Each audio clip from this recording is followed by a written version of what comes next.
Terraria mod adds in 13 new secret seeds. The newly released 1.4 Special Seeds mod is a one-of-a-kind mod that allows you to fully customize your worlds in multiple ways. The first option allows you to make your world layer by layer, so you're able to get weird-looking worlds, like the one I have on screen now. The other option, though, is where this mod really shines, which is its Secret Seeds features. This mod allows you to do the 1.4.5 feature of combining secret seeds together, while also letting you take certain features from one seed and put them in another, like the painted trees in Not the Bees. You're also able to do this with the 13 new secret seeds the mod adds in, which are things like a spider world, a world where you're forced to play upside down, a world where you start off in a massive cloud, and more. These are the best 1.4.5 features we know about so far. First up, we have the massive Secret Seed Combinations feature, which will add a new menu that will allow you to make over 100 combinations of secret seeds, with some combos even making special worlds with features we haven't seen before, like the vampire one, or the shimmer seed, which turns the ocean into shimmer. After that, we will finally be getting Terraria's side of the Dead Cells collaboration, which will give us a new way to display items, a new summoner minion based on Mushroom Boy, and much more. Something we only just found out about recently is the new music coming in this update, which I'll play for you now.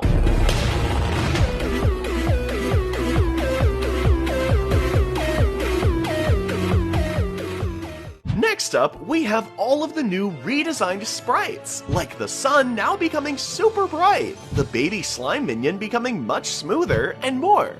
And finally, we will be getting a new mount that turns you into a dinosaur, which will be able to use items, wear hats, and be able to be dyed different colors. Here are some of the fan-made Terraria games. To start off, we have Terraria 3D, which is a fan-made project aiming to make Terraria a fully 3D game, with it already having some of Terraria's main features, like different biomes, certain NPCs, multiple bosses, and even some features that got removed from the original Terraria game, like the boss Lepus. After that, we have Terraria Demake. This is a game that you can fully play in your browser, and while it does make the game less than the normal Terraria, it still keeps some of the core aspects, like being able to make your own character, having 4 different bosses alongside various weapons to fight them with, and even has various biomes to explore, like the underground jungle and corruption. And finally, we have the mobile game branches, which was just normal Terraria on Android devices, but it was made by a fan before Relogic published their official version of mobile Terraria. But the game didn't work well at all, and on top of that, Relogic released their own official version of mobile Terraria not too long after the branches released, so it quickly became forgotten.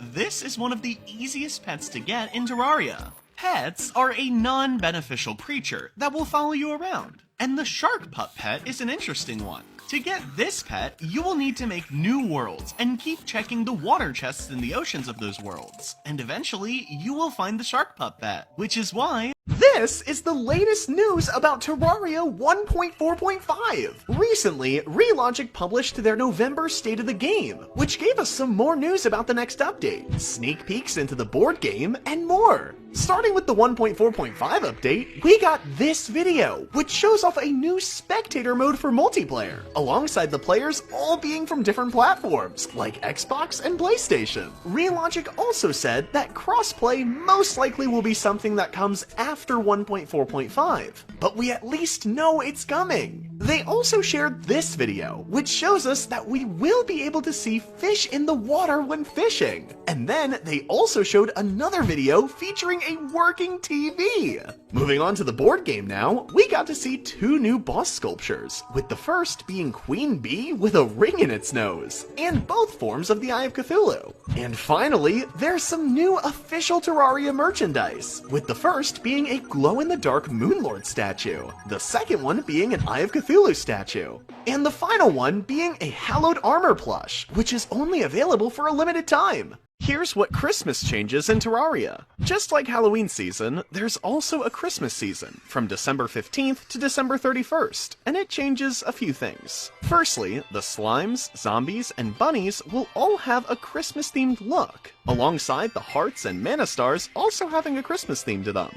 Most of these Christmas-themed mobs won't drop anything new, but the present slime will, with them dropping the giant bow. All enemies will also have a 1 in 13 chance to drop a present, which has the chance to give you a ton of items, like one of the rarest pets in the game, and a Kenny vanity set. This is also when you can get the Santa NPC to move in, with him selling various items, like Christmas lights, which can be used in the Crystal Shard duplication glitch for easy money. And speaking of money, there's also 5 paintings that the traveling merchant will only sell during this time, alongside the painter doing the same, with 10 Christmas-themed walls. And even though the Christmas event is only for a short time, you can start it anytime by changing your device's date, or have it for a single day by beating the 15th wave of the Frost Moon.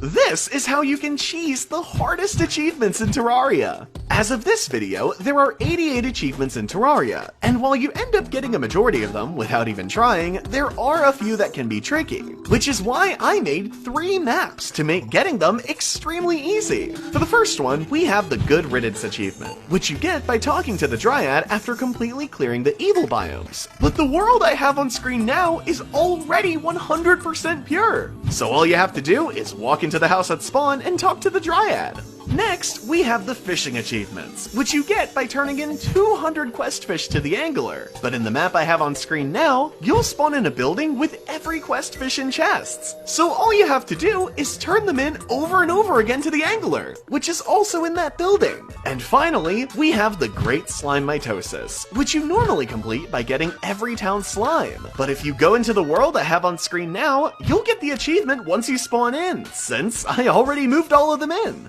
This is how mimics break Queen Bee. Normally, enemies won't attack each other, but there's one small exception, with bees and mimics. Alone, this isn't too useful, but because Queen Bee uses the same AI style as bees, it allows us to fight her using only mimics. If you set up a chest statue and spawn some mimics in, and then hurt them a little bit, they will then be able to start attacking Queen Bee for huge amounts of damage. Chest statues can easily be found underground, allowing you to make this setup extremely early in the game if you hook it up to a natural spawning trap, making it extremely useful for farming. And with the right setup using teleporters, you can beat Queen Bee completely AFK. But if you don't want to go through the setup process yourself, then you can use the map I have on screen now, which allows you to beat Queen Bee AFK in Master Mode using mimics. PC users can look up the map in the workshop, and mobile users can find the world file in my Discord server.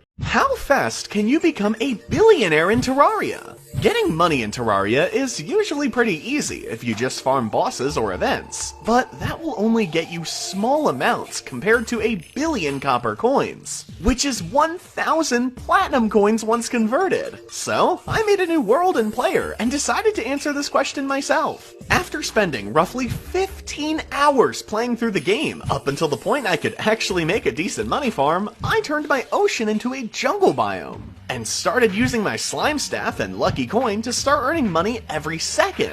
But after roughly 30 hours of this, I only had 250 coins. So it didn't seem like this was going to be fast at all without using a highly complex, optimized farm. But I was already committed to using the easier farm, so I just kept waiting. And finally, after a total of 173 hours put into this entire challenge, I had finally reached 1 billion copper coins, finally allowing me to go back to using my PC like normal instead of leaving it on 24/7. This trick allows you to infinitely fly in Terraria. Normally, you aren't able to infinitely fly in pre-hard mode, but there's one item that can change that with the right setup, which is the Demon Conch. This is a pre-hard mode item that can be fished up in the underworld, and normally will teleport you to the center of the underworld once used. But if your center is destroyed or covered in lava, the Demon Conch won't teleport you. but the game will still think you touched the ground. This means if you jump or fly up and then use your demon conch once you start to fall, you will then be able to jump or fly up again. And you can keep on doing this for as long as you want. Destroying your center is also easier than it sounds, with you only needing to break or cover up to 75 blocks out on each side of the center. Why are there two different wikis for Terraria? Whenever you go to Google something about Terraria, usually the first two options will be for the fandom and GG wikis. But which one should you be using, and why are there two in the first place? Hosting a wiki site is pretty hard when you need hundreds or even thousands of pages of info, and for the longest time, fandom was the only good option for this, so Terraria and many other games used it. But it has some major drawbacks, like ads being plastered everywhere on it, making the site slow to load, AI being added to sections which give out wrong information, and more. So Terraria, alongside various other games, have made the jump to WikiGG, which is now the official wiki for Terraria. This site is much better for the community, since it loads 10 times faster, has zero AI built into their site, has systems in place to stop people from putting up false information, and much more. Here is a quick summary on how fishing works in Terraria. To start, if you're just looking to get all of the fishing achievements, you can just make a journey mode character, get a quest fish and duplicate it 200 times, and then keep making new journey mode characters and turn them into the angler. Besides that though, fishing is an easy way to get some amazing loot, but the quality of what you fish up is based on your fishing power. There are a ton of easy ways to boost your fishing power, like equipping one of these accessories, using one of these items, or by using specific bait, like golden critters. But using different fishing poles are for sure the easiest. Another thing you need to know about is that you can only catch certain fish and loot in specific biomes, and for any fishing done in lava, you will need to either use the hotline fishing rod, the lava-proof tackle box, or the lava-proof fishing hook.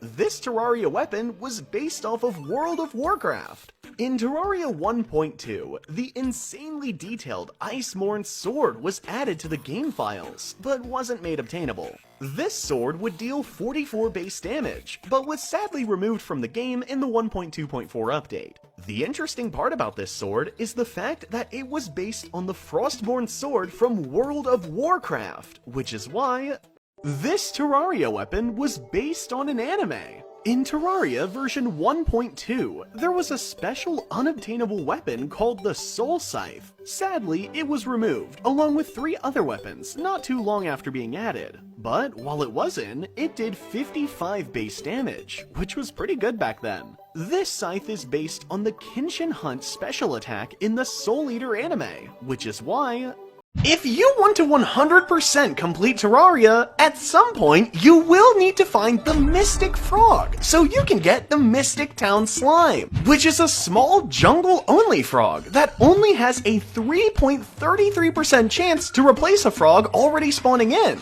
So I did something to make it just a tad easier. If you're on PC, you can get this texture pack I have on screen now from the Steam Workshop, which will change this usually hard to spot frog into a brightly colored block. Once you have the texture pack turned on, all you have to do is go into the jungle, wait until you see the orange block spawn, which will stand out like a sore thumb since the sprite is so basic, and finally, go throw purification powder on it to get the mystic slime to spawn in. This texture pack also makes other rare spawns easier to notice, like the truffle worm, which turns into this red block, the golden water strider, which is normally an extremely rare spawn, and a few other small and easy to miss ones, which change into big blocks with colors opposite of where you normally find them. Which evil biome is actually better, corruption or crimson? This is an argument that has been happening for years within the community, but we can actually take an in-depth look at them to answer this question. As for their bosses, crimson is definitely the easier one, with the Brain of Cthulhu, especially in harder difficulties like legendary modes. As for their special drops, the crimson wins in my mind, since the Brain of Confusion has 3 different extremely useful effects, unlike the Worm Scarf, which only reduces damage.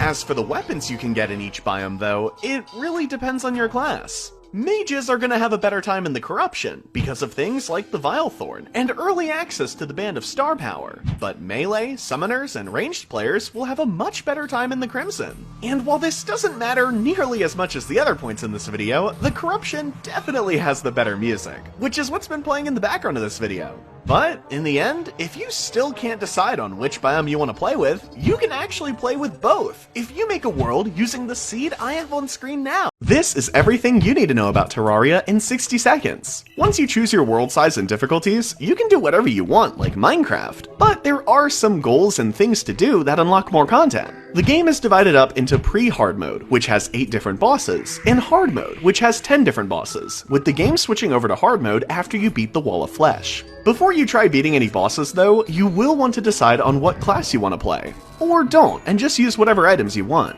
Moonlord is considered the final boss in hard mode, so once you beat that, you'll have technically beaten Terraria, but there's still a few more things to do. Like getting every NPC, clearing the evil biomes in your world, completing your bestiary, getting every achievement, and more. Once you finish or get bored of a world though, you can move on over to secret seeds, which are worlds that generate in special ways. Like the Not the Bees seed, which makes the entire world a jungle with boss spawners everywhere. If you still want more stuff to do after this, there are also a ton of amazing texture packs and mods for Terraria on the Steam Workshop, which makes installing and using everything super easy.